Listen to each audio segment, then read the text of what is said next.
Sa mga balak magluto ng ulam na may sahog na gulay, maghanda po ng dagdag budget dahil tumaas ang presyo niyan sa ilang pamilihan. Gaya na lang sa public market ng Marikina, ang dating 80 pesos per kilo na pechay bagyo, 100 pesos na ngayon. 50 pesos naman ang itinaas ng carrots na 170 pesos kada kilo. Tumaas din ang patatas na nasa 120 pesos. Nasa 50 pesos ang sayote at 140 pesos naman ang talong. Mabibili ang Baguio beans, bawang at sibuyas ng 180 pesos per kilo. Nasa 400 pesos naman ang kada kilo ng siling labuyo. Ayon sa mga nagtitinda, epekto raw yan ng mga naantalang biyahe dahil sa pananalasa ng bagyong Krising at ng habagat.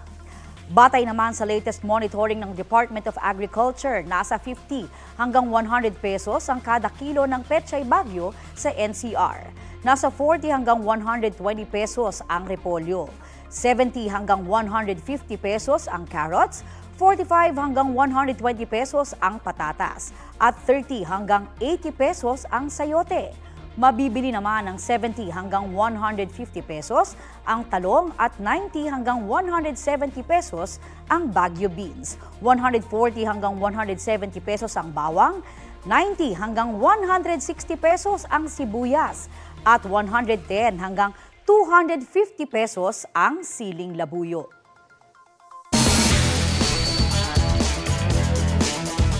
Majority draw ang resulta ng laban kahapon ni Manny Pacquiao at ni American boxer Mario Barrios sa Las Vegas, Nevada.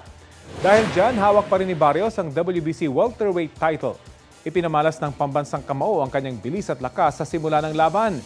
Hindi siya bumitiw kahit bumawi si Barrios ng mga suntok sa ulo at katawan mula sa ikalawang round hanggang matapos ang laban.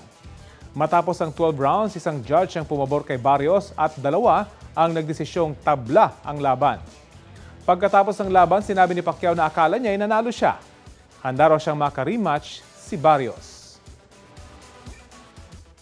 Ipinilabas ng Bangsamoro government ang kanilang dokumentaryo tungkol sa 6 na taong transition period mula nang itatag ang Bangsamoro Autonomous Region in Muslim Mindanao o BARM. Kabilang sa mga tampok sa dokumentaryong The Transition, an Inside Look at the Bangsamoro Peace Process, ang kasaysayan ng pagkakatatag sa BARM noong 2019, mga pagsubok kasunod ng ilang dekadang gulo sa rehiyon, at mga dapat pang gawin ng mga susunod na lider para sa kapayapaan at kaunlaran sa BARM. Ayon sa Bangsamoro Information Office, layo nilang ipalabas ang dokumentaryo sa iba pang lugar sa bansa para mas maunawaan ang kanilang kasaysayan at gobyerno. Bangsamoro Transition Authority o BTA ang namamahala sa BARM mula nang itatag ito noong 2019. Matatapos ang pamamahala ng BTA pagkatapos ng BARM parliamentary election sa October 13. Ito ang GMA Regional TV News. Siyam ang sugatan sa banggaan ng pampaserong bus at truck sa Mamburao Occidental, Mindoro. Sa investigasyon ng pulisya, Pamaynila ang bus na may sakay na 49 na pasahero habang patungong San Jose ang truck. Magkaibang direksyon po yan. May iniwasan umunong tricycle ang truck kaya nakain ang linya ng kasalubong na bus na dahilan ng banggaan. Wasak ang parehong driver's side ng mga sasakyan. Nakauwi na ang mga sugatan habang inoobserbahan pa sa ospital ang driver ng truck. Ayon sa pulisya, nagkaareglo na ang magkabilang panig. Wala pang pahayag ang mga driver ng dalawang sasakyan. Nagsagawa ng emergency harvest ang fish cage operators sa Lake Cebu, Cotabato dahil sa muling pagtama ng kamahong o fish kill. Ayon sa mga operator, dumami ang mga lumulutang na patay na tilapia kaya nagsimula na silang maghango. Karamihan sa mga apektadong fish cage ay mga nasa poblasyon at posible pa raw lumawak ang epekto nito. Posibleng ang pabago-bagong panahon na naman daw ang dahilan ng naturang fish kill. Perwisyon na rin sa mga commuter at motorista sa Laurel, Batangas sa walang tigil na pag-ulan. May ulat on the spot si Von Aquino. Von? Rafi, na stranded ang ilang motorista dahil sa binahang Bugaan Spillway dito sa Laurel, Batangas.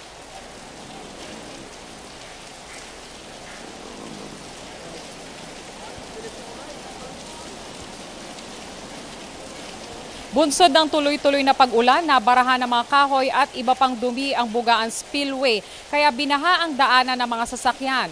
Ang Bugaan Spillway ay ginagamit na tawiran ng mga motorista patungo sa mga bayan ng Lemery at Agoncillo.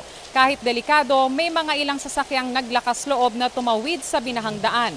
May ilang pasaherong bumaba na sa bus at susubukang maglakad na lang. Ayon kay Mayor Lyndon Bruce, nang masira ang Bugaan Bridge noong October 2024, inirequest nila sa DPWH na maglagay ng daanan sa spillway para may magamit ang mga motorista, pero ganito ang nagiging problema tuwing walang patid ang ulan. Narito ang pahayag ng ilang nakausap nating motorista at ni Mayor Bruce. Wala naman po kasing ibang dadaanan at saka wala naman kami sasakyan, maglalakad lang kami. Nakasakay kami ng bus kasi hindi rin makatawid. Oo, kaya bumaba na lang kami, kaso ganyan nga, baka hindi rin kayanin kung paglalakad. Hindi kaya ng tricycle matutubigan yung loob, may paninda. Lagi po tayo nakikipag-ugnayan sa DPWH para ma-assist po tayo ng mga heavy equipment na sa ganun mawala po yung para. Rafi, nagsagawa na ng clearing operation yung DPWH para tanggalin yung bara doon sa spillway at makadaan na yung mga motorista. Samantala, suspendido pa rin ngayong araw yung search and retrieval operation ng Philippine Coast Guard para sa mga nawawalang sabongero dahil pa rin sa masamang panahon. Rafi? Maraming salamat, Von Aquino. Baha na rin sa ilang lugar sa Maynila kasunod ng walang patid na pag-ulan. Narito ang report ni Marisol Abduraman.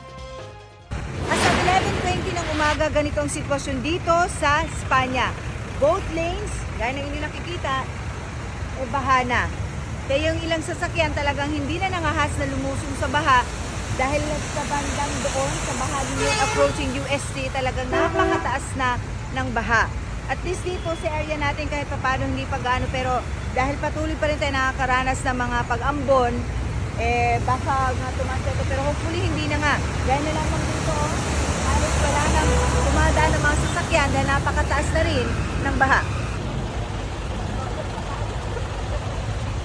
Ayun yung ilang mga estudyante lamang na nakita natin kanina dahil yun nga, sa sitwasyon natin ngayon dito sa Pimargal, gaya na inyong nakikita, sa bahagi ito umaabot na sa tuhod ang baha at dito mataas na rin, kaya yung ilang sasakyan nagbabalikan na, baka hindi kayanin yung taas ng baha doon. Kawawa syempre, gaya ng binanggit natin kanina, yung mga maliliit na mga bata na pumasok sa eskwelahan na maaga kanina pero no choice, kundi magsiuwi rin ngayon dahil yun nga, bukod sa napakalakas ang buhos ng ulan kanina, napakataas na ng baha sa bahagi ito.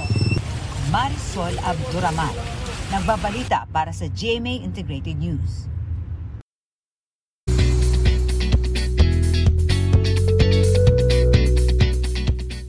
Pinarangalan ng ilang kapuso movies at personality sa 8th Entertainment Editor's Choice Awards ng Society of Philippine Entertainment Editors. Best Picture and Best Cinematography ang MMFF 2024 Best Picture na Green Bones, produced by GMA Pictures at GMA Public Affairs. Tampok sa pelikula ang hamon sa pagkamit ng bagong pag-asa ng person deprived of liberty na si Domingo Zamora at iba pa niyang kasama. Ang bida ng film na si Kapuso Drama King Dennis Trillo ang Best Actor, habang si Kapuso Primetime Action Hero Ruru Madrid ang Best Supporting Actor. Box Office Awardees din sina Dennis at Ruru. Si Kapuso Primetime Queen Marian Rivera ang Best Actress para sa kanyang natatanging pagganap bilang si Teacher Emmy sa Balota na produced ng GMA Pictures. Box Office Award din si Asia's multimedia star Alden Richards para sa hit movie na Hello Love Again na co-produced ng Star Cinema at GMA Pictures. Itinanghal naman na Producer of the Year ang GMA Pictures. Isinusulong sa Senado ang panukalang ibaba sa 10 ang edad na pwedeng papanagutin sa mga karumal-dumal na krimen. Pinaligan naman yan ng Council for the Welfare of Children. Anila, hindi yan ang solusyon sa kalimitang ugat ng problema na kahirapan at problema sa pamilya. Balitang hatid ni Maki Pulido. Nitong Marso sa Parañaque, namatay sa saksak sa loob ng classroom ang isang babaeng grade 8 student. Kaklasing lalaki ang suspect. Pareho silang edad 14. Kamakailan ninakawan at tinadtad ng saksak ang isang babaeng edad 19 sa Tagum City. Nahuli na ang 4 na suspect kabilang ang 3 menor de edad. Sa datos ng PNP Women and Children Protection Center, sa unang 6 na buwan ng 2025, mahigit 2,200,000 ang mga kasong sangkot ang mga CICL o Children in Conflict with the Law. Sa ilalim ng Juvenile Justice and Welfare Act of 2006, ang mga kabataan edad 15 pababa walang criminal liability o hindi maaaring kasuhan o ikulong. Sa ilalim naman ng Republic Act 10630, itinakda sa 15 to 17 years old ang discernment rule o pagkaunawa sa ginawa. Si Senador Robin Padilla naghain ng panukala para itakda na may criminal liability na rin ang batang 10 years old. Ito'y kung sangkot ang bata sa heinous crime o karumal-dumal na krimen tulad ng pagpatay, rape, kidnapping, serious illegal detention kung saan pinatay o ginahasa ang biktima, robbery with homicide or rape, carnapping kung saan pinatay o ginahasa ang biktima at paglabag sa Comprehensive Dangerous Drugs Act. Paliwanag ng Council for the Welfare of Children, hindi totoong walang parusa ang mga batang sangkot sa mga karumal-dumal na krimen. Mandatory na ipapasok ang child in conflict with the law sa youth care facility o bahay pag-asa para matulungan ang kanyang rehabilitasyon, partikular sa edad 12 hanggang 15. Nasa batas din na sa kaso ng CICL, mamamagitan ang mga social worker ng DSWD. Dapat i-turn over sa kanilang mga magulang, kaanak o guardian at sasailalim sa community-based intervention program. Maliban na lang kung sa assessment ng social worker, kailangang dalhin ang bata sa isang youth care facility. Korte ang magdedesisyon sa ihahaing petisyon ng DSWD para sa involuntary commitment ng bata na hindi bababa sa 1 taon. Paano pag hindi na naman nagbago? Ibabalik po siya ulit sa korte. Sasabihin ng korte dito, after ng 2 tsansa o mahigit pang tsansa ang binigay sa'yo, mukhang hindi ka talaga na-rehabilitate, doon po yung i-execute na po yung judgment ng court. So mali po na walang criminal liability, may proseso lang pong pinagdadaanan. Masyado raw simpleng pagtingin sa komplikadong problema ang pagbaba ng edad ng criminal liability. Hindi raw yan ang solusyon sa kalimitang ugat ng problema na matinding kahirapan at problema sa pamilya. We have to address poverty and underdevelopment. We have to support the family. Yung mga bata po na to, dahil po hindi pa buo ang isip nila, sila po ay biktima rin. Ang ilan sa mga nakausap namin, pabor sa panukala. May isip po ng mga ibang kabataan na hindi na sila gagawa ng ganun kasi nakasuhan na nga. At saka mali din talaga yung mga gawain ganun. Matatakot na yung mga bata. Kasama magulang at saka yung bata ikakasuhan na rin. Sabi ng iba, sana may angkop lang na parusa dahil masyado pang murang edad na 10 taong gulang. Pwede po yung nanay din or yung magulang, pero may proper punishment din po na pwedeng maibigay sa bata para mas matutukan and makorek pa po sila at that young age. Napapabayaan, kaya kung minsan po ang bata maagang naliligaw, alamin po muna kung ano po yung pinagdadaanan ng bata. Maki Pulido nagbabalita para sa GMA Integrated News. Tinanong din namin ng netizens kung pabor sila sa panukalang ibaba sa 10 ang edad ng pwedeng papanagutin sa karumal-dumal na krimen. Ito ang say nila. Ang sabi ni Desiree Panugaling ay walang problema basta mapatunayang sangkot nga sila sa krimen. Hindi naman agree dyan si Johnny G. Wala pa raw kasi silang kakayahan na gumawa ng sariling desisyon at hindi dapat sila ang sisihin sa nagawang krimen. Para naman kay Thomas Alagao, ang batas ay batas at dapat managot sa krimen ang gumawa nito. Pabor din dyan si Brian Dayo pero dapat may iba silang parusa o kulungan. With counseling at tamang guidance din daw dapat.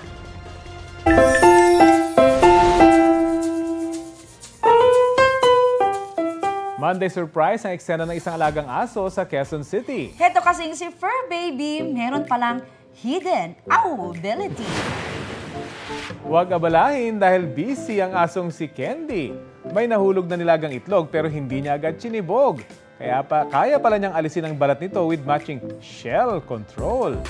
Dahil sa excellent job, may reward siya. May itinatago ring galing si Candy sa isa pang bagay na bilog. Sa usapang basketball kasi, lalaban din daw siya bilang MVP o Most Barkable Player. Ang tricks ni Candy, mahigit 250,000 na ang views sa TikTok. Trending! Ang galing magbalat ng itlog. Marami nahihirapan sa pagbalat ng itlog.